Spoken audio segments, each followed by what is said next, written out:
ایک سورہ یاسین، دوسرا سورہ واقعہ، باقی میں نے کہہ رہا نہیں اس کو حضرت جی صبح وہ، شام کو یہ، اور پھر سورہ ملک، تینوں کو تو حضرت جی لازم کر لو، اللہ کی قسم ہے سکون اتر آئے گا آپ کی زندگیوں میں۔ پہلا فرمایا جو نماز فجر پڑھ کے سورہ یاسین پڑھے اس دن کے سارے کام اللہ کے ذمہ ہیں، کام اللہ کے ذمہ ہو گئے، ٹھیک ہو گئے۔ جو ہر شام سورہ واقعہ پڑھے فاقہ، یہ بھی ٹینشن گئی،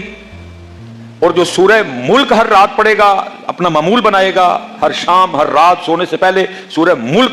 تو حدیث پاک کا مفہوم ہے بروز قیامت اگر کوئی معاملہ ادھر ادھر ہو گیا، نیکیاں کم پڑ گئیں، گناہ زیادہ ہو گئے، حکم جہنم کا آ گیا، تو حدیث کا مفہوم ملتا ہے کہ سورہ ملک اللہ سے جھگڑے گی۔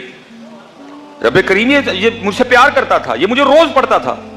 میں نہیں اس کو جہنم میں جانے دوں گا۔ تو اللہ پاک فرمائیں گے نیکیاں کم ہیں، گناہ زیادہ ہے، تو پھر سورہ ملک آگے سے کیا کہے گی، اگر اس کو جہنم میں بھیجنا پھر مجھے قرآن پاک سے نکال دو۔